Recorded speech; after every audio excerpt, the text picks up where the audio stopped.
Buenas noches, queridos estrategos, amigos, compañeros, alumnos. Muy buena noche en estas sesiones para entender. Bienvenidos a todos los que están por acá en la sesión en vivo. Nayeli, Carlos, Manuel, Abril, Cecilia. Muchas gracias por estar acá en vivo en estas sesiones donde estamos terminando de explicar. Estamos recorriendo precisamente la historia de México desde la perspectiva de la historia prehispánica. Hemos estado revisando algunos puntos muy importantes para poder entender esta parte fundamental para la identidad de los mexicanos, ¿no? Muchas veces estamos muy confundidos, ya lo hemos platicado, con respecto a las diferentes culturas que se fueron estableciendo a lo largo de la historia de la vida en este territorio del continente americano y que han sido en su momento grandes civilizaciones y contrastando con algunas otras regiones en donde las comunidades han sido más pequeñas, las sociedades han sido más bien pueblos, han sido más bien comunidades que van desarrollando alguna identidad propia, muy particular, pero que todas comprenden o todas pertenecen, digamos, a la misma idiosincrasia, al mismo perímetro, digamos, a la misma cosmogonía, cosmovisión que se tiene sobre el mundo y se van identificando, se van asentando en diferentes lugares de México. Y bueno, estamos revisando precisamente para saber de dónde vienen, cuál fue la importancia de estos grupos prehispánicos y como saben, pues que los mexicas finalmente fueron quienes se enfrentaron a los españoles en el momento de la conquista. Entonces, vamos a revisar estos puntos, vamos a continuar para poder revisar la cronología y poder entender exactamente qué pasó antes de esta historia que, como decíamos, por lo regular estudiamos en la escuela. Vamos a compartir la pantalla. Y la estudiamos, a veces hasta la olvidamos, ¿no? En su momento.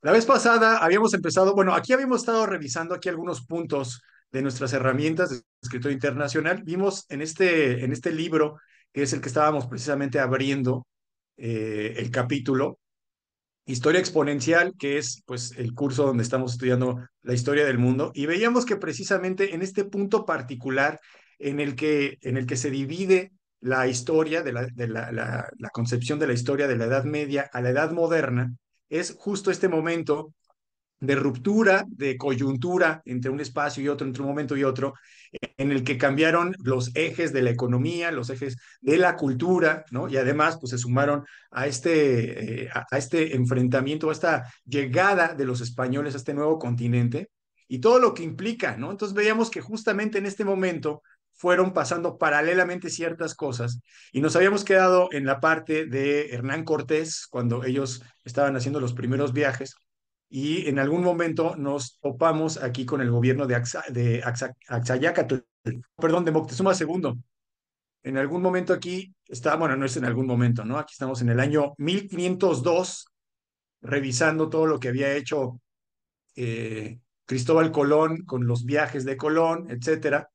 Y le pusimos una especie de pausa, dijimos que incluso era como una película de Tarantino, porque íbamos a ver qué estaba pasando paralelamente en la parte de América, o en este caso en la parte de México, ¿no? Y nos detuvimos ahí en el 1502, justo donde estábamos aquí viendo el ascenso al gobierno de este tlatoani mexicano, Moctezuma II, que es ahora sí el Moctezuma que nosotros hemos estudiado normalmente, que es el que se enfrentó directamente o el que tuvo contacto directamente con Hernán Cortés en el momento de la conquista. Y entonces para esto, para este paralelismo, bueno, utilizamos nosotros acá el cuaderno de Historia de México, el cuaderno nacional de México, para ir revisando lo que había pasado. Y bueno, me estoy regresando muy rápido para que recuerden los elementos importantes, ¿no? Que habíamos visto, el desarrollo de la construcción del Imperio Mexica a partir de 1325. Decíamos que, bueno, muy rápidamente habían sido algunas tribus peregrinas, algunos pueblos peregrinos, estas hablamos de estas siete tribus que partieron originalmente de Aztlán o de Chicomostoc, y entre ellas estaban los mexicas, ¿no? También estaban los tlaxcaltecas, estaban los ochimilcas, bueno, ahí está la ficha, pero digamos, para poder identificar, para empezar, ¿no? Estos grupos, los principales, los que se fueron asentando en diferentes regiones de lo que ahora ya es la Ciudad de México, fueron estos 7 grupos: chalcas, ochimilcas, tlaxcaltecas, tlahuicas, tepanecas, acolguas y mexicas, ¿no? Entre estos 7, ya después, bueno, decíamos tristemente que ya después de la conquista todos van a ser considerados como indígenas, ¿no? A pesar de su identidad y bueno, finalmente, pues sí, evidentemente tienen su identidad y tienen sus elementos y sus rasgos culturales, pero para los españoles y para la conquista, para lo que servía a los fines de la conquista y de la explotación, etcétera, del control del territorio, pues para estos fines, estos personajes pues eran indígenas, ¿no? Entonces, bueno, de ahí vienen estos primeros para que los podamos identificar. Ahora, actualmente en la Ciudad de México, los vemos en algunas delegaciones o en algunas colonias, ¿no? Dispersas en la ciudad. La ciudad, como saben, es la ciudad más grande del mundo, ¿no? Del mundo. O sea, tenemos aquí en la Ciudad de México aproximadamente más o menos 25 millones de personas. 25 millones de personas. En Uruguay, en todo el país de Uruguay, son 4 millones de personas. Entonces, imagínense la densidad poblacional, esto ha crecido. Bueno, ahí está la imagen, ¿no? De cómo era cuando llegó Hernán Cortés, una de las impresiones que pudo haber tenido de la ciudad de Tenochtitlan. Y lo que es ahora, ¿no? Que se ha ido expandiendo, la mancha urbana ha crecido enormemente y ha dado, bueno, como consecuencia también otro tipo de situaciones, ¿no? De retos, digámoslo así, cuando crece muchísimo la ciudad en el presente, ¿no? Bueno, en 2025 nos regresamos a esta época, decíamos, antes de todo este movimiento, en el año 900 aproximadamente, teníamos la referencia del 820 que habían salido estos pueblos, y también dijimos que habían salido otros de población menor, ¿no? Inferior, quiero decir. O sea, aquí, por ejemplo, los Huetzotzingas, los Chalcas, los Cuitlahuacas, Malinalcas, Chichimecas, eh, eran grupos de personas que eran todavía más pequeños y que se fueron uniendo a estos territorios que fueron, en donde fueron asentándose estas originarias eh, sociedades, ¿no? Entonces, los mexicas son unas de ellas. Incluso vean aquí como en este cuadro, aquí, de hecho, en las características básicas, viene aquí en estos tres la triple alianza. Estos tres personajes, bueno, no personajes, estos tres culturas van a ser las que se van a aliar en la triple alianza y después van a dominar a las demás y después van a dominar a los que están en la periferia, ¿no? Ahí para que tengamos la referencia. Este cuadro es muy importante. Entonces, bueno, veíamos ahí cómo iban, habíamos hablado un poco de su cultura, habíamos hablado un poco de que los mexicas en su momento, bueno, en su momento eran muy pequeños, ¿no? Realmente, pues un grupo de miles de personas, de algunos miles de personas, que fueron desarrollando sus propios interpretaciones de las deidades que ya existían previamente, que habían existido desde la parte de los olmecas, desde los toltecas también, ¿no? Acuérdense también que de la ciudad de Teotihuacán es una ciudad que cuando la encontraron ya desértica, ¿no? Y vacía. Entonces es una especie de misterio que pasó con la población y simplemente la gente se fue sumando a vivir, a habitar en estos territorios y entonces después se fueron reinterpretando, dándole, digamos, su perspectiva a los poderes de las deidades, ¿no? A los significados de las deidades, de lo que platicamos en su momento, de la dualidad, de los elementos de la naturaleza, del sol, de los ciclos. Las culturas prehispánicas han sido muy ricas en estas interpretaciones, en sus observaciones astronómicas también, en configurar un orden cósmico, un movimiento constante, cíclico, y de ahí viene la importancia de los rituales, ¿no? Y entre estos rituales, de los sacrificios. Los sacrificios permitían que el orden del mundo, el orden cósmico, continuara, ¿no? El orden del día y la noche, el orden de la cosecha, el orden del nacimiento, todos estos elementos que estaban vinculados completamente a la ideología de estos pueblos, ¿no? En general, o sea, los mexicas, los acolhuas, o sea, todos los pueblos en general, incluso en Mesoamérica, bueno, en la parte también del sur de América, quiero decir, estuvieron siempre muy vinculados con esta parte espiritual, ¿no? Y también hay algunas teorías, no nos vamos a detener mucho, pero se habla acerca de que estos pueblos estaban precisamente cerca de una parte espiritual, como cuando son sociedades infantiles, ¿no? Es una de las interpretaciones de los europeos, como es que infantiles no despectivamente, sino que están muy pegadas al origen de su propia organización y entonces tienen un contacto más directo con la naturaleza y por lo tanto como Dios, ¿no? Así como un niño, cuando todavía no aprende un lenguaje para interpretar las cosas que quiere y está más conectado con este mundo etérico, ¿no? Con este mundo espiritual. con las deidades, digamos, y estos pueblos en general se mantuvieron a lo largo del tiempo, ¿no? Los pueblos europeos fueron evidentemente más materialistas, más guerreros en el sentido del dominio, en el sentido de la apropiación material, ¿no? De los territorios y de los recursos.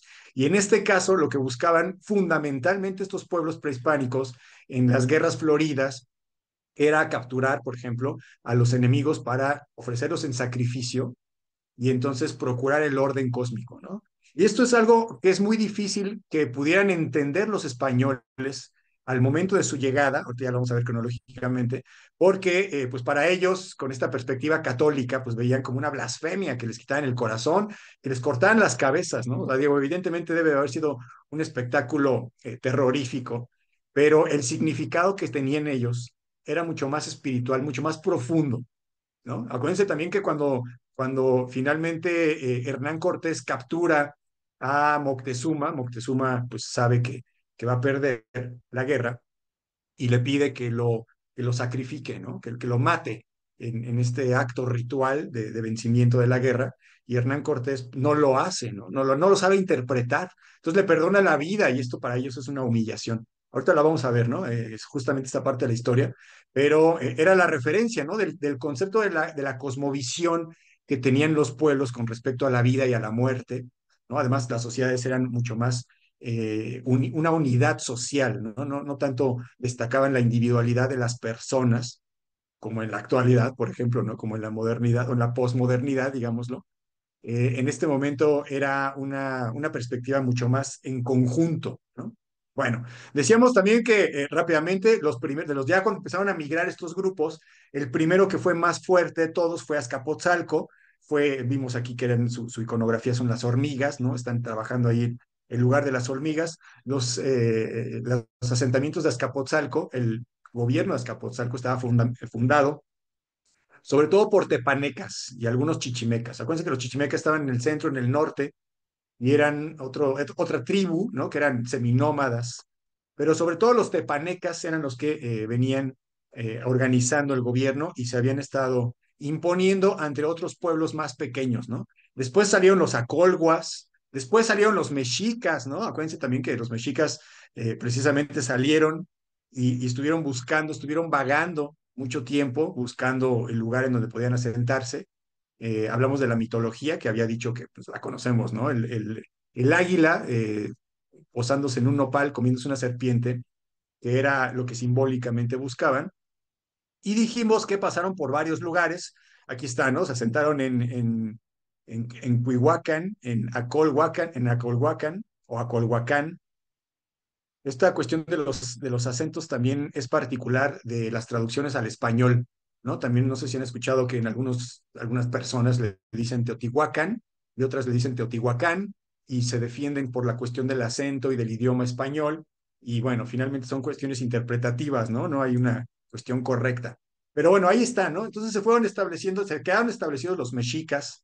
Finalmente dijimos que incluso llegaron a Chapultepec, cuando todo era lagos, ¿no? Cuando todo era un lago y entonces allá entrando al agua hay unos islotes por ahí y entonces la gente de Azcapotzalco les dio permiso a los mexicas de que se fueran a establecer por allá donde no dieran lata y que se quedaran ahí en estos islotes, ¿no? Que después, bueno, van a ser el gran imperio de Tenochtitlan y en la actualidad pues es el centro histórico, ¿no? Y ahora que se secó el lago se secó a propósito después de la conquista, se fue secando porque pues evidentemente fue creciendo la ciudad y había problemas de inundaciones.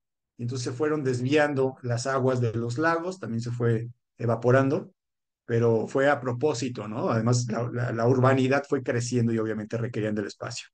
Bueno, ahí está también esta parte de los sacrificios humanos que lo veíamos y algunas cuestiones culturales. Y ya, después de ver todas estas cuestiones particulares de los mexicas, ya nos asentamos, incluso vimos la historia a partir de aquí de la línea de tiempo, ¿no? De la línea de tiempo de México. Y veíamos, bueno, un poco antes, veíamos cómo se iban creando precisamente estos imperios y cómo algunos otros grupos que estaban en la oposición de Azcapotzalco se iban rebelando, ¿no? Dijimos que todos estos pueblos eran guerreros, no tan guerreros como los mexicas, pero eran guerreros, hacían sacrificios humanos, pero no tantos como los sacrificios humanos mexicas, ¿no? Entonces, por eso decía que todos tenían esta misma cosmovisión, Y entonces Azcapotzalco dominaba este territorio en este momento. Tenían que pagar tributos, pero Azcapotzalco se destacó por ser más bien un pueblo comercial, o sea, un pueblo de comercio, ¿no? Que económicamente pues estaban activos y eso implicaba pues desarrollar las rutas de comercio. Acuérdense que no utilizaban la rueda, ¿no? Entonces iban caminando realmente, no comerciaban muchas cosas, o sea, a nivel masivo, como ahora estaríamos acostumbrados a pensar acerca del comercio, pero era activo, constantemente era activo y se estaban pagando tributos constantemente, ¿no? Acuérdense que eso era parte de la vida de estas comunidades en su momento. Y veíamos paralelamente cómo, bueno, teníamos aquí al Tlatoani, a Tezosomoc, que, bueno, es conocido eh, por haber sido este Tlatoani de Azcapotzalco, que pues empezó a difundir o empezó a expandir su territorio, ¿no? Antes, los mexicas vivían dentro del territorio de Azcapotzalco, ya dijimos, ¿no? En los islotes ahí, pero ellos tenían su propio gobierno, su propia autonomía, y fueron eligiendo a sus diferentes tlatoanis, a sus diferentes gobernantes, y decía que había habido 12 tlatoanis antes de llegar los españoles a invadir, ¿no? Y el primero había estado aproximadamente, ya también hablamos de los calendarios, en 1376 aproximadamente, primer Tlatoani mexica, eh, Acapixtli, Acamapixtli, perdón, Acamapixtli. A partir de ahí empiezan a contar estas dinastías de los gobernantes. Acuérdense que dijimos también que eran precisamente eso, dinastías, ¿no? La familia real de estas diferentes familias que estaban gobernando se vinculaban entre sí y entonces procuraban mantenerse el poder, ¿no? Al mero estilo europeo, o sea, esto obviamente no se los copiaron porque no sabían, pero era parte de una forma de gobierno, ¿no? De mantener el control del gobierno entre las dinastías reales. Bueno, ahí está paralelamente, obviamente, como decíamos, los mexicas aquí está el águila y la serpiente, ¿no? Este símbolo y este cuadro de color café, acuérdense que implica una cuestión política, interna política, ¿no? Porque hay política exterior y en este caso es política interna e implica la llegada de este Tlatoani, ¿no? De este primer Tlatoani mexica, 1376, paralelamente al gobierno de Azcapotzalco, ¿no? En 1376 estuvo el segundo y así sucesivamente, mientras la campaña de Azcapotzalco iba creciendo, iban tomando el territorio aledaño y dijimos que de pronto quisieron apoderarse de este territorio de Texcoco y entonces empezaron una guerra civil o una guerra de expansionismo en contra de Texcoco y entonces empezaron a luchar ahí en contra de los guerreros. Duró un tiempo estas batallas. Texcoco estuvo resistiendo, y el gobernador de Texcoco fue el padre de Nezahualcóyotl, Nezahualcóyotl que conocemos como un gran poeta y como un gran dirigente político también de esta época, de esta última época de los mexicas en el poder. Y su padre, aquí está su nombre, Ixtlixotl, Ixtli, Ixtlixotl, Ixtlixotl. Bueno, ahí está, ¿no? Aquí incluso vemos el simbolismo, ¿no? Acuérdense que los acolguas tenían este símbolo del brazo, que eran la gente del hombro, así se conocían, y entonces así los identificamos, ¿no? Entonces, este personaje, Xochitl, bueno, el padre de Nezahualcóyotl, estuvo defendiendo este territorio de Texcoco y finalmente van a derrotarlo y van a tomar posesión de ellos. Tezosomoc gobierna, o sea, le gana a la gente de Tezosomoc, perdón, a la gente de Texcoco, y entonces en ese momento van a buscar al heredero para que no vaya a reclamar el poder en el futuro. El heredero es Nezahualcóyotl, decíamos que en este momento era un niño, y huye, y haciendo uso de su dinastía, o sea, el contacto de su dinastía, de su familia, se va específicamente a Tenochtitlan a que lo protejan con familia que tenía por ahí, mientras pues ya Tezosomoc se apoderó de ese territorio, ¿no? Paréntesis, acuérdense de los colores de escritor internacional porque esto nos hace mucho más fácil poder saber de qué estamos hablando, ¿no? Cuando digo, por ejemplo, que quiero pronunciar el nombre del señor de Texcoco y que quiero pronunciar los nombres de las personas que están en náhuatl, y pues si uno no tiene mucha práctica hablando náhuatl, pues es complicado, ¿no? Entonces, acuérdense que el color morado de las palabras, todas las palabras que ven aquí de color morado, se refieren a un nombre propio, ¿no? Además, actualmente, sí, o sea, en esta época de la vida, en 1400, hablamos de Tezosomoc como una persona. Y en la actualidad, Tezosomoc, pues obviamente es el nombre de un territorio, ¿no? De un municipio. Entonces puede ser complicado, por eso es que también nos facilita mucho el conocerlo, ¿no? Aquí está, por ejemplo, Tezosomoc en color morado, es un nombre propio, y en color verde, todo lo que esté en color verde, pues se refiere a un lugar, ¿no? Establecido. El color rojo, aquí está, no gobierna, pues se refiere a un hecho histórico, y hay un tono más de color café que se refiere, perdón, a la ideología o a la filosofía.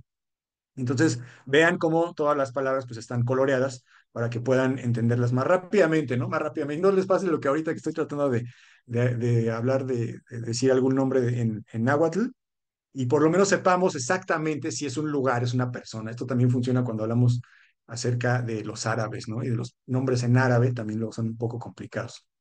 Bueno, entonces dijimos que hasta ahí ya tenía el poder Azcapotzalco, había dominado, se había escapado Nezahualcóyotl para poder sobrevivir, y en ese momento se esconde dentro del territorio de Tenochtitlan, y bueno, ahí se mantienen las cosas un tiempo hasta que finalmente hereda, después de que Tezosomoc fallece, su hijo Maxtla es quien va a gobernar ahora Azcapotzalco. Aquí lo tenemos, ¿no? 1426. Maxtla, hijo, gobierna Azcapotzalco.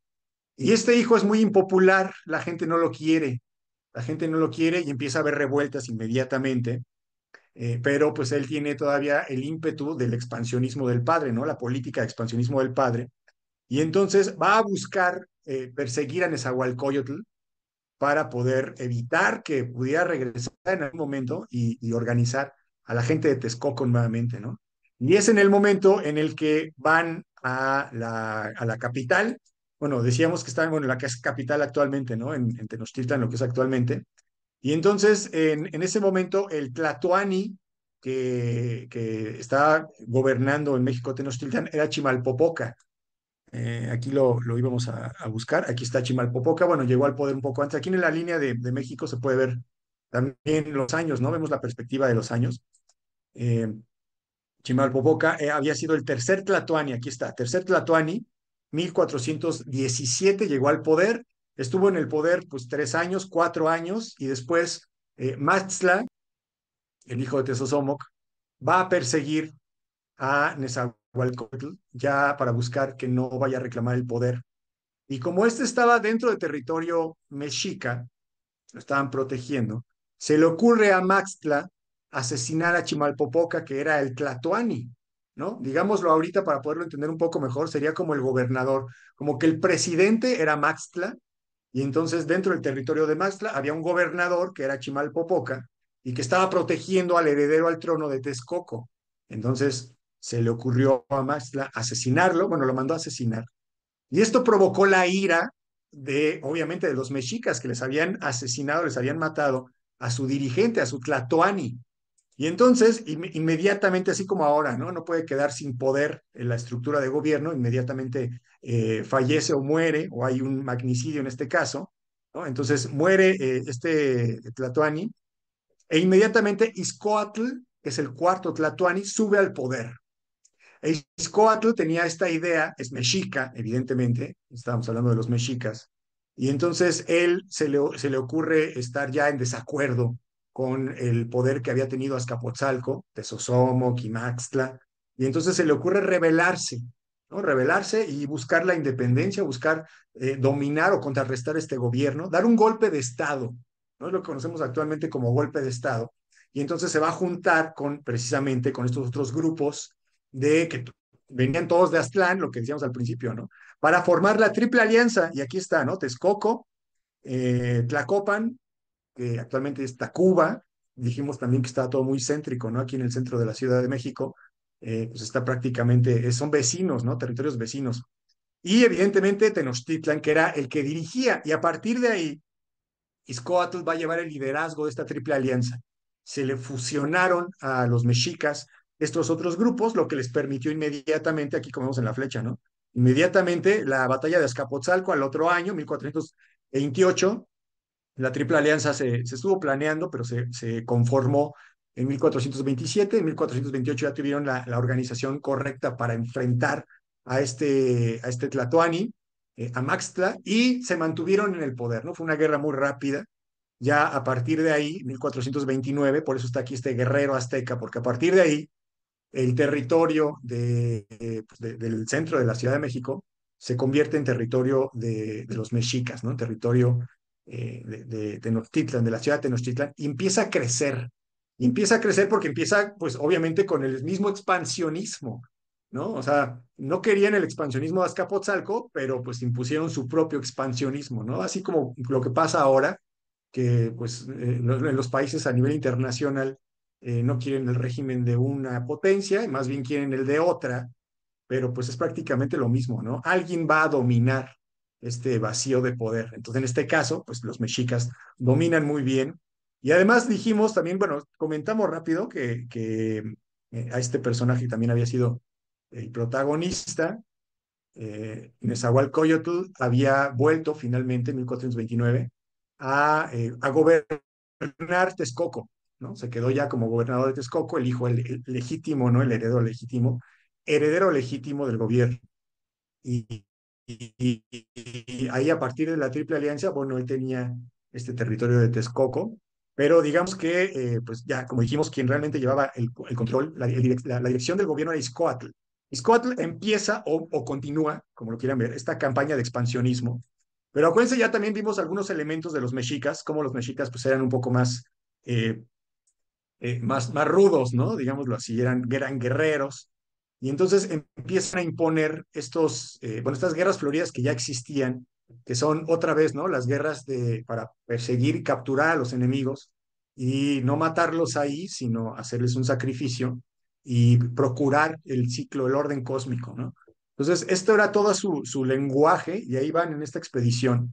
Y de la misma manera, pues obviamente pedían impuestos, iban recopilando las cargas. Se acuerdan que les platicaba que eran estas cajas donde metían todos los productos, o bueno, muchos productos, y eran cajas de algunos kilos, y eran cargas de maíz, cargas de frijol, cargas de chile, de lo que fueran produciendo. Y era lo que iban teniendo que pagar tributo los pueblos que estaban periféricos a los mexicas. Desde aquí, desde 1430, también hicimos la referencia. Vean cuántos años van a pasar, menos de 100 años de expansionismo mexica, ¿no? De auge del imperio mexica, así como luego vemos que hay otros imperios que tienen cientos de años de existir o miles de años de existir. Bueno, el de Mexica, pues realmente fue muy corto, o sea, en términos de historia, 100 años no es prácticamente nada, ¿no? O sea, con suerte una persona puede vivir esos 100 años. En cuanto a los estados nacionales, pues obviamente son tiempos muy chiquititos, ¿no? Pero ahí van en el expansionismo, eso decíamos que, bueno, habíamos aquí visto precisamente cómo se iban expandiendo un poco Tenochtitlan, cómo peleó contra Tlatelolco en este expansionismo. Incluso por eso dijimos que estaban este color rojo en el fondo de la línea de tiempo, indicando que estaban en guerra. Y ahí va, ¿no? En la guerra civil también, aquí está Tlatelolco, 1473, sigue adelante el expansionismo mexica. Y ahí está, ¿no? Lo de paralelamente, nadie sabe, ¿no? Ni de un bando ni del otro. Saben que por el otro lado Cristóbal Colón ya emprendió sus primeros viajes, ¿no? El primer viaje de Colón, aquí es donde se topan estas historias, 1492, aquí estamos atrás. Bueno, pues ahí está precisamente, ¿no? Veíamos a Colón, veíamos las capitulaciones de Santa Fe, que bueno, le dieron el permiso, le dieron el dinero, y finalmente se pudo ir. Ya vimos los 4 viajes de Colón que fue haciendo, fue llegando a diferentes lugares, y ahí paralelamente, ¿no? Entonces, bueno, aquí en la historia de México, veíamos cómo los mexicas, uno de los motivos por los cuales, pues los pueblos periféricos en México no querían a los mexicas, era porque dominaban, ¿no? O sea, igualmente, así como hicieron la Triple Alianza en su momento, si hubieran estado los mexicas y hubiera habido otra Triple Alianza, pues siempre hay una oposición, ¿no? Siempre hay un grupo de opositores que no les gusta o que quieren llegar al poder, etcétera. Y entonces, bueno, en este caso los mexicas eran los que se imponían con esta con esta nueva reinterpretación, como decía, ¿no? O sea, por ejemplo, veían a Quetzalcóatl, ¿no? O a Tlaloc, o algunas otras figuras, ¿no? De deidades antiguas. Y entonces, como decíamos, hablaban acerca de poderes o hablaban acerca de elementos muy generales, ¿no? Duales, por ejemplo, la energía, el sol, el nacimiento, la agricultura, la fertilidad, ¿no? En contraposición de la muerte, etcétera. Entonces van a reinterpretar muchas de estas figuras, incluso el gobierno de Axayácatl, aquí está, buscaba reivindicar precisamente los elementos de la cultura de los mexicas para poder mantenerse, ¿no? Digamos, lo que ahora hacen los medios de comunicación, que tratan de blanquear mucha información, de manejar el lenguaje, bueno, el discurso, ¿no? Que es lo que estábamos analizando, paréntesis, hace un momento, acerca de las cuestiones de la guerra, eh, por las guerras que están presentes ahora en la actualidad y que se están definiendo las diferentes posiciones de los países en el mundo. Bueno, en este momento los motivos de las guerras pues tienen que ver con lo mismo, con el mismo principio de buscar el control del poder y tratar de convencer al resto de la gente que ellos tienen la razón, o sea, manejar el discurso de una manera muy inteligente para que, por ejemplo, algún país pueda aludir a su defensa, a su derecho legítimo de defensa para atacar a otro, por ejemplo, ¿no? En algún momento hablábamos también acerca de los elementos jurídicos que son como legaloides, porque de alguna manera permiten hacer ciertas acciones, pero que a todas luces pues, son acciones ilegales o acciones injustas de alguna medida, ¿no? Y esto tiene mucho que ver con la influencia que los medios de comunicación pueden tener ante una política particular, ¿no? Ante una serie de acciones del gobierno en particular que, pues como decía, ¿no? La van blanqueando, le van mandando mucha propaganda para hacer que la población, que la población civil, que la opinión pública favorezca a este tipo de gobiernos, ¿no? De prácticas del gobierno. Y esto pasaba desde esta época, ¿no? Como les decía, iba cambiando algunos de los códices. En esta época, obviamente, pues manejaban otro tipo de comunicaciones, ¿no? Entonces, los códices se reinterpretan, las perspectivas se van reinterpretando de estas deidades que mantienen finalmente un poder importante en esta época. Bueno, y ahí veíamos, ¿no? Aquí algunos ejemplos de lo que estaban tributando y entonces, pues la gente no le gustaba tributar, ¿no? Digamos que también es uno de los motivos por los cuales van a irse después del lado de los conquistadores, porque además va a haber alguna especie de incertidumbre con respecto a quiénes son. Bueno, ahorita vamos para allá, vamos aquí cronológicamente, justamente, ¿no? Ya dijimos, llega Moctezuma II, en este momento de expansionismo, ya llegan hasta Oaxaca, ya van en la costa del Golfo, ya van hasta Guatemala. Acuérdense que los mexicas dominaron no toda la región maya, pero sí el principio, donde está Chiapas y la parte norte, Tabasco, toda esta parte, ya estaban expandiéndose hacia allá. Ya en 1486 los mexicas ya estaban en la costa del Golfo, ya estaban en Guatemala, como dijimos, ¿no? En Oaxaca. Y llega al poder Moctezuma II, Moctezuma Xocoyotzin, que es el que decíamos conocemos, 1502. Ya para ese momento 38 estados están bajo su dominio, ¿no? Y la Ciudad de México, tiene aproximadamente 100,000 habitantes, ¿no? De 60,000, 100,000 habitantes. Y esto es muy importante hacer la comparación porque en Europa pues no tenía esta cantidad de gente. Y la logística que requiere, ¿no? El drenaje, por ejemplo, pues las comunicaciones, etcétera, de 100,000 habitantes, pues estamos hablando de una ciudad muy importante que pues fue como menospreciada, ¿no? Como si realmente hubiera sido, como dije al principio, ¿no? Que los europeos llegan y ven a esta gente muy infantil, muy inocentes de alguna manera, ¿no? Cuando ellos llegan con la idea de colonizar y de apoderarse de territorio, bueno, ven que ellos todavía están manejándose en un ritualista, como en el caso de las guerras floridas, ¿no? Entre otras, muchas otras cuestiones que pues en su vida los grupos indígenas permanecían todavía, como decíamos, ¿no? Muy conectados con los ciclos, con la parte espiritual. también lo podemos comparar un poco, cómo vemos, digo, a propósito, cómo la gente, los musulmanes, también, la gente, no sé si saben, los musulmanes tienen esta obligación espiritual, no es una obligación, digamos, es parte de de su doctrina, de su norma, esta cuestión de hacer 5 oraciones al día. Ellos tienen que rezar 5, o en su defecto 3, o en su defecto una, ¿no? En su momento, si están muy ocupados, etcétera, pero tienen por obligación, y además toda la sociedad lo reconoce, es una práctica que todo el mundo hace. Entonces, a nivel colectivo, pues más bien es mal visto, ¿no? También habíamos hablado de lo que es la normalidad, ¿no? Como lo que hace todo el mundo, pues es lo normal y es lo que se tiene que hacer. Y entonces, en lugares de Medio Oriente, en Irán, por ejemplo, pues a ciertas horas en la mañana, a las 7 de la mañana, a las 3 de la tarde, a las 5 de la tarde, a las 9 de la noche, en donde sea, hay un llamado a la oración. Pues incluso en el lugar en donde estén, en ese momento uno ubica dónde está la Meca porque tiene que apuntar hacia la Meca y hacen la oración, ¿no? Y la oración dura 10, 15 minutos y está integrada en la parte de su vida. No importa si eres de una política o de otro tipo de política, o si te gusta una cosa o te gusta la otra.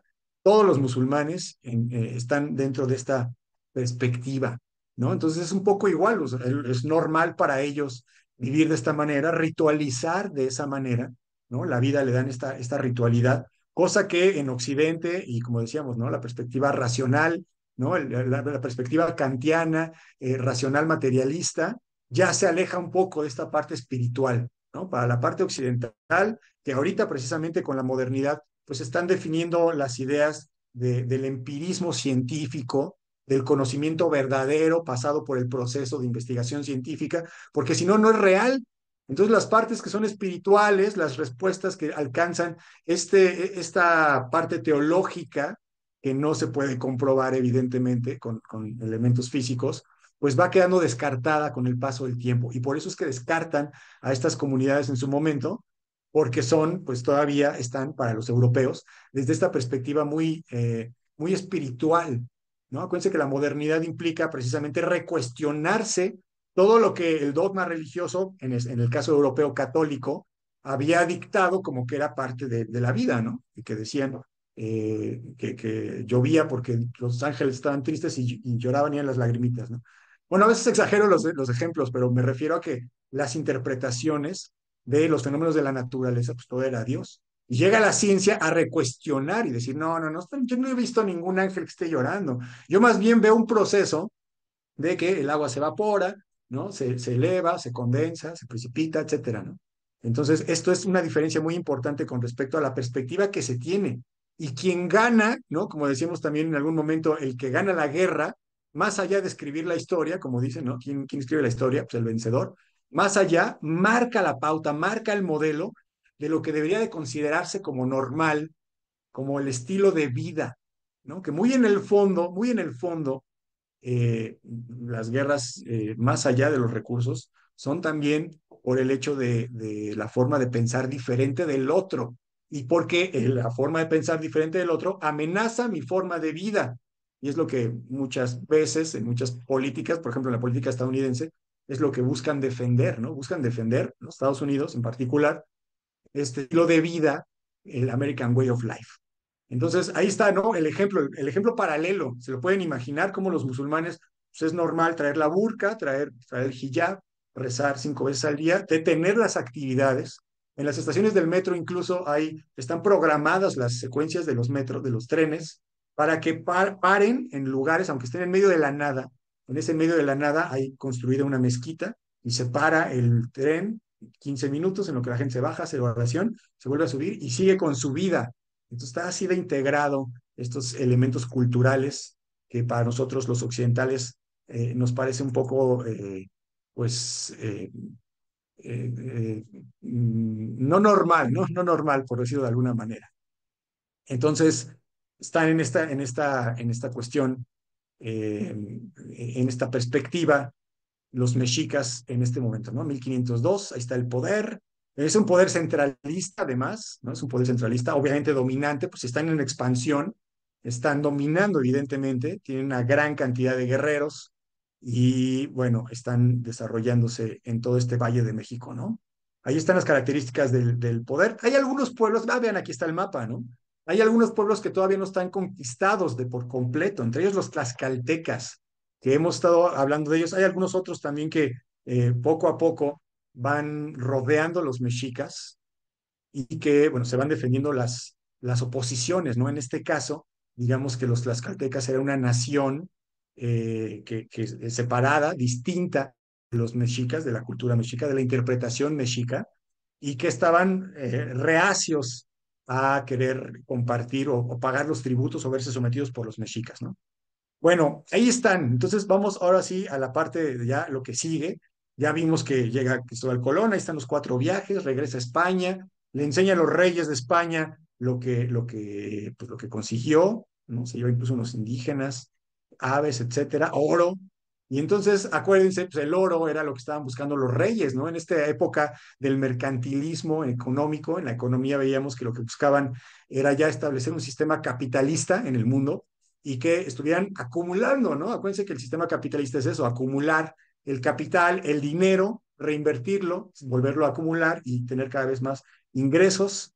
Y es ya la dinámica que los reyes en esta época van a querer aplicar en sus políticas, ¿no? En su momento dijimos que el proyecto de los reyes católicos era ese, era pues casarse para poder hacerse fuertes y expulsar a los musulmanes del sur de lo que ahora es España, ¿no? Acuérdense que no era España, eran reinos, ya se van juntando y ya con el paso del tiempo pues ya se consolidan como el país de España. Pero en ese momento los españoles dijeron pues vamos a juntarnos, hacer un ejército fuerte y sacamos a los moros de la parte sur de España, ¿no? En la guerra de Granada lograron expulsar no nada más a los musulmanes, también expulsaron a los judíos. Y bueno, se quedaron ya en la península y empezaron a conformarse España. Es la época de oro de España, es cuando España fue el imperio más importante. Pues cómo no, se quedó con una gran cantidad de territorio, pues prácticamente todo el continente americano. Pues, imagínense los recursos que extrae de ahí, imagínense el control que debe tener. Bueno, pues en este momento España, Reino Unido también, pero bueno, España en este momento fue, como decíamos, ¿no? Su época de oro. España, Reino Unido, Portugal, Países Bajos, eran potencias en este momento y estaban pues ahí disputándose la hegemonía de los mares, del comercio, etcétera, ¿no?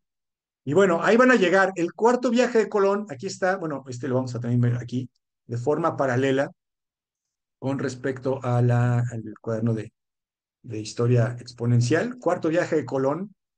eh, Acuérdense también de un fenómeno importante, hay que tomar en consideración muchas cosas, ¿no? Pero hay que tomar en consideración la época. O sea, la época quiero decir que no era inmediata la comunicación con los reyes bueno, va a explorar un lugar desconocido y entonces, pues de pronto, pues si se pierde en el camino, pues ya fue responsabilidad de Cristóbal Colón, ¿no? Digámoslo así. Pero en el caso de que encuentre algo, de que encuentre tierra, que es lo que buscaba, bueno, buscaba llegar a Japón. Pero en ese caso, lo que sucede es que es muy fácil que la gente que vaya de expedición a la parte de América de pronto desconozca a los reyes, está tan lejos el continente europeo que de pronto ellos pueden tener el control y ser señores feudales, acuérdense bien del feudalismo, conocen cómo administrar esta parte. Y entonces, incluso Cristóbal Colón, incluso Hernán Cortés en el futuro, van a tener este problema de que la corona española, una vez que ya lograron, en este caso Cristóbal Colón, descubrir un territorio en particular, y posteriormente Hernán Cortés, cuando logre conquistar ya el territorio, los españoles, los reyes españoles van a buscar relevarlo del poder, ¿no? Precisamente para que no se vaya a querer quedar con todo y que de pronto diga, oye, ¿sabes qué? Vamos a independizarnos y adiós el gobierno español, ¿no? Entonces los españoles, el gobierno, los reyes, están viendo, pues sí, una posibilidad de darle poder limitado y después ya quitárselo y después volver a poder interactuar con él para que puedan ellos tener, los reyes españoles, tener el control siempre. Y entonces dijimos que una parte importante había sido este establecimiento en Cuba, bueno, lo que actualmente es Cuba, de este personaje que se llamó Diego Velázquez. Diego Velázquez fungió como el gobernador y ahí en Cuba se mantuvieron los españoles, en este ya último viaje de Colón ya estaban bien establecidos en Cuba Y acuérdense que en Cuba arrasaron con la población, prácticamente mataron a todos, ¿no? Y ya después no había nadie que trabajar y tuvieron que repoblar el territorio con gente de África, ¿no?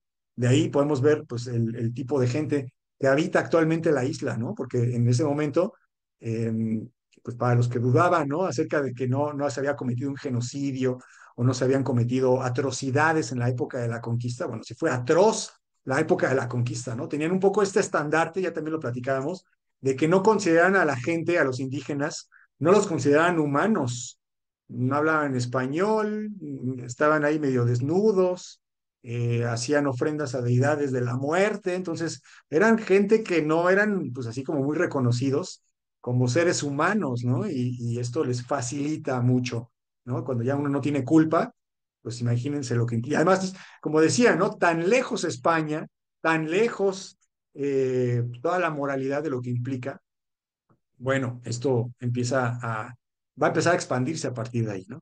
Entonces, a partir de ahí, bueno, Cristóbal Colón eventualmente aquí va a estar, ¿no? Regresa a España, definitivamente ya en 1504. En ese mismo año, Hernán Cortés ya se estableció en la Española.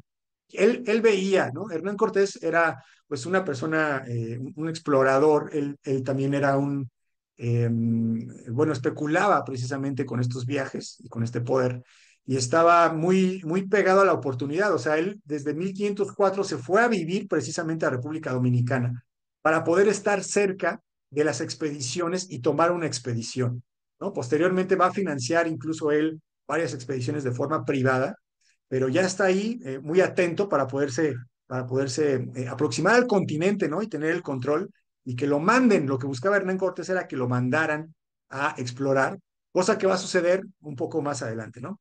Bueno, ahí tenemos la cronología. Cristóbal Colón va a morir en 1506 y luego aquí está Jerónimo de Aguilar. Bueno, digamos, es cuando naufraga en las costas de Yucatán. Jerónimo de Aguilar, acuérdense que se pierde este explorador durante mucho tiempo, se involucra en Yucatán, ¿no? En las costas de Yucatán, precisamente con los mayas, tiene familia, se queda ahí en las tribus y posteriormente lo va a encontrar Hernán Cortés, ¿no? Y también por eso decía acerca de los periodos, porque vean, nos estamos hablando de 1505 y luego pues ya hay otra expedición, hay movimientos hasta 1519, pasan muchos años, ¿no? Pasan 5, 10 años. Entonces, estas personas, estos primeros exploradores, pues se quedaron a vivir y aprendieron el maya, ¿no? Le va a ayudar mucho a Hernán Cortés cuando ya llegue Hernán Cortés a traducir antes de Malitzin, ¿no? Bueno, ahí están.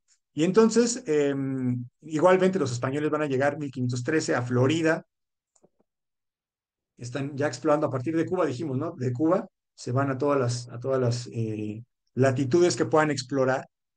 Y esta parte, este capítulo de aquí, 1517, las visiones premonitorias que tienen en México, Tenochtitlan, son muy particulares, ¿no? Porque pues también coinciden las historias de los mexicas, coincide un par de años según el calendario. Acuérdense que los mexicas tenían dos calendarios, un calendario, digamos, mitológico y un calendario práctico. O sea, un calendario para la agricultura y otro calendario para los rituales. Y entonces ellos habían visto que en el año 1519, o sea, bueno, un par de años después del año en el que estábamos, 1517, iba a haber una especie de regreso de Quetzalcoatl. La interpretación del regreso de Quetzalcoatl, alguna vez les decía que tenemos que hacer una clase y la vamos a hacer, en algún momento los voy a invitar a la clase para poder estudiar un poco más acerca de la mitología prehispánica, porque pues es muy reinterpretable, ¿no? La parte de cualquier deidad, en el caso de Quetzalcoatl, que es una de las deidades, o yo diría la deidad más importante o más conocida en México, es muy representada y muy re-representada, ¿no? Y hay muchos elementos que le ponen, que le quitan, incluso se ha comparado con que era un avatar, así como una especie de Jesucristo, que era una persona. Y bueno, ahí está esta reinterpretación. Pero en este caso, vamos a tomarla, o lo que se veía en esta época, como se reinterpretaba o como se interpretaba en esta época, del regreso era una especie de cambio cíclico, ¿no? Los ciclos como decía, ¿no? Del día y de la noche, y los ciclos más grandes que tenían que ver con etapas y con eras de sociedades, son obviamente más grandes, y en esta época coincidía con el regreso de Quetzalcóatl, que iba a ser el movimiento de un cambio cíclico muy importante. Y entonces es un presagio, ¿no? Ahí estaba marcado.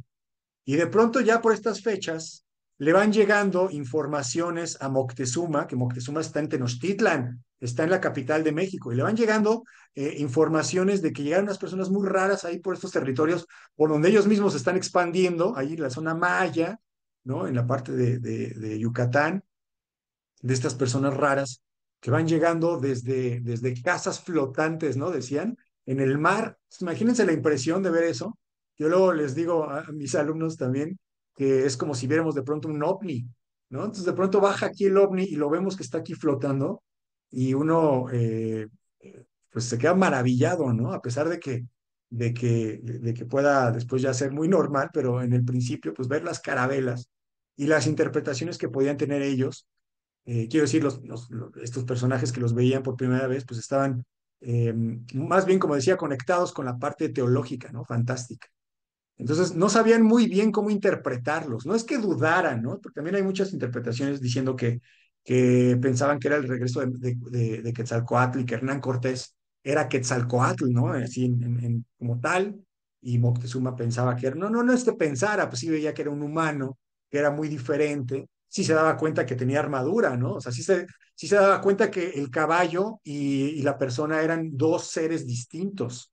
A veces yo he escuchado mucho esa versión de que los indígenas pensaban que era una especie de minotauro, pero no eran así de inocentes, digámoslo así, ¿no? Incluso en los zompantlis, ¿se acuerdan los zompantlis que eran estas líneas de cráneos en donde colocaban los cráneos de los vencidos y daban la ofrenda a los dioses, a Huitzilopochtli? En estos zompantlis, ya en el momento de la conquista, un poco más adelante, se van a encontrar cabezas de caballos, ¿no? A los caballos también los decapitaban porque los consideraban pues unas bestias infernales que nunca habían visto en la vida, ¿no? Entonces, pero sí consideraban que eran distintos, o sea, no eran tan inocentes, pues, pero sí había interpretaciones y había expectativas sobre estas personas, ¿no? Entonces ya les había llegado el rumor en 1519 a Moctezuma, oye, ya llegaron unas personas en unas casas flotantes y de pronto bajaron con unas armaduras y con unas bestias y entonces están muy raros, ¿no? ¿Qué hacemos? Y ahí están, y hay varios presagios que también se manejan mucho en la historia, en el folclore, y bueno, algunas cuestiones que sí tiene registro de que sucedieron, como por ejemplo los incendios. O sea, los presagios fueron situaciones anormales que fueron sucediendo y que fueron presagiando precisamente este cambio o entre comillas, regreso de Quetzalcóatl y que pues a la gente la dejaban un poco expectante con respecto a lo que sucedía, ¿no? Estos presagios fueron un cometa que sucedió en el cielo, por aquí está la imagen, ¿no? Es muy representativa también. Cometas, eclipses, por ejemplo, fuego en el templo de Huitzilopochtli, que es lo que decíamos, que fue un fuego que nadie no, se generó de forma autónoma. Y bueno, todas estas fueron señales interpretadas como señales funestas, ¿no? Aquí está, grandes cambios, calamidades, la profecía de Quetzalcóatl, ¿no? El regreso un poco de Quetzalcóatl, mientras pues van a empezar las expediciones ya directas, de forma directa, por parte de los españoles que ya, como dijimos, ya sabían que había tierra firme, ya sabían que era un buen negocio, que podía ser un buen negocio entrar por ahí.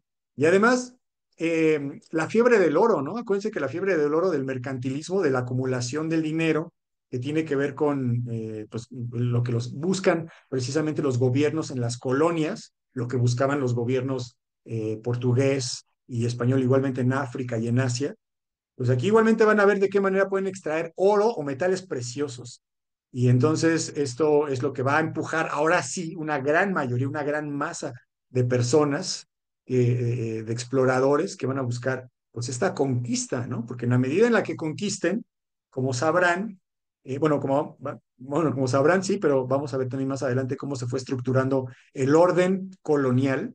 La iglesia no, los reyes españoles le daban el permiso de colonizar a los encomendados, a los que fueran ahí a encontrarse, a explorar estos territorios, a cambio de que les ayudaran a evangelizar y a cambio de que les dieran una parte, un quinto real, de ahí viene, luego uno dice, no tengo ni un quinto, ¿no? El quinto real, que era la quinta parte de la producción que pudieran explotar del territorio, ¿no? Entonces, pues al saber esto, o digamos, al prever que ahora la corona española va a empezar a dar estos permisos, mucha gente buscaba ahora sí ser miembro de las tripulaciones de exploración, ¿no? ¿Se acuerdan que les comentaba que cuando estaba Cristóbal Colón, pues nadie quería ir, todo el mundo decía que pues iban a llegar al límite del mar y se iba a caer, ¿no? La tierra era plana en esa época. Entonces ahora que ya saben que no, pues ahora sí había un masivo interés en llegar ahí y entonces empiezan las expediciones, como decía, 1517 fue la primera, ya expediciones, como decía, ¿no? Ya murió Cristóbal Colón.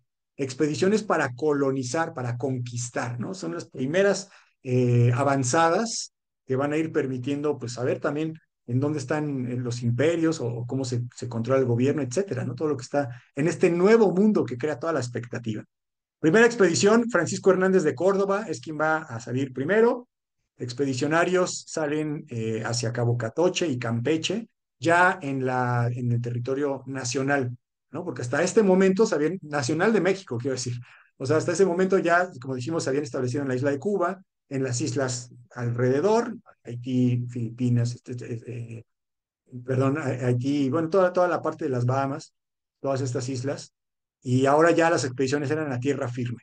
Esta fue la primera expedición. 1518, un año después, ¿no? Segunda expedición, Juan de Grijalva va a tener esta encomienda de la expedición, va a llegar hasta Tabasco. Ahí está el mapa, ¿no? Ahí lo podemos ver, cómo desde Cuba, pues fueron empezando a unir los puntos, llegaron ahí a la parte de Yucatán, a la costa, luego a Cabo Catoche, y se fueron toda la costa, ¿no? Toda la costa de lo que ahora es México, donde está Veracruz, etcétera.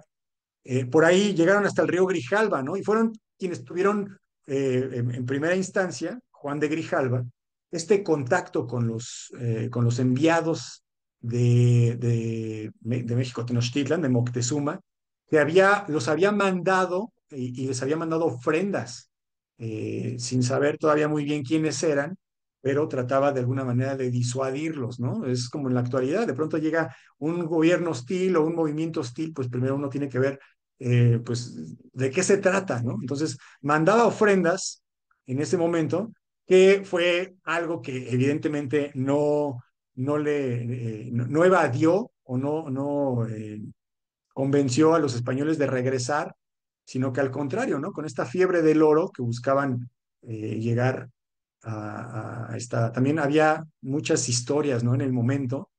Imagínense cómo se podía correr estas historias de llegar a la ciudad de El Dorado, ¿no? Ahí está en una película más al sur de América. Se pensaba, bueno, era como cuando va el burro y va persiguiendo la zanahoria. Diferentes comunidades, conforme iban explorando, les iban diciendo que había más oro y que había ciudades de oro. Y los españoles muchas veces penetraban muy, muy profundo en las selvas y terminaban sin encontrar nada, ¿no? Y esto también se especula. Acuérdense que nada de lo que podemos decir que sucedió, podemos saber si fue real al 100%, ¿no? Se especula que también esto fue unas tácticas por parte de los indígenas para mandar a los españoles a que se perdieran en los bosques, bueno, en las selvas, y que ya no representaran peligro, ¿no? Y bueno, estas, entre muchas otras cuestiones que fueron sucediendo a lo largo del paso, fueron enfrentando los españoles que se iban armando poco a poco, ¿no? De conocimiento, iban marcando los puntos en donde iban a poder andar las siguientes generaciones y cómo es que se iban contactando con los primeros grupos indígenas, ¿no? Del territorio nacional. Y posteriormente, ya en 1519 Hernán Cortés finalmente va a encabezar esta expedición, que va a ser la tercera expedición. Y como saben, Hernán Cortés va a llegar directamente hasta la capital. Y él ya viene con una idea de dominio. Él ya se ha dado cuenta, como decíamos, que el proyecto de España era otorgarle este poder para que pudiera ir conquistando y una vez que tuviera el poder, relevarlo. Entonces, Hernán Cortés está jugando políticamente. Hernán Cortés de forma individual se va a adelantar al nombramiento, o sea, le dan el nombramiento de que va a ser el encabezado de la cuarta exploración y en ese momento se detiene el proceso y Hernán Cortés sabe, o intuye, mejor dicho, intuye que le van a poder quitar este privilegio y entonces se adelanta. antes de que la iglesia, antes de que los reyes españoles le digan que le quiten, digamos, esta responsabilidad, Hernán Cortés se adelanta en la exploración, buscando, pues, llegar primero, ¿no? Ya que le llegue la notificación de que tiene que ser relevado de la conquista, del movimiento de la conquista, se adelanta para, pues, poder él tener el control del poder y la sartén sobre el mango, ¿no? Vamos a ver cómo definió finalmente esta búsqueda, o sea, se apresuró para llegar a la capital, tomar el control y que de pronto tuviera el poder y que ya no se lo pudieran quitar, ¿no? Vamos a ver cómo se define esta parte y cómo comienza y cómo finalmente termina. Fue un movimiento prácticamente muy rápido este de la conquista.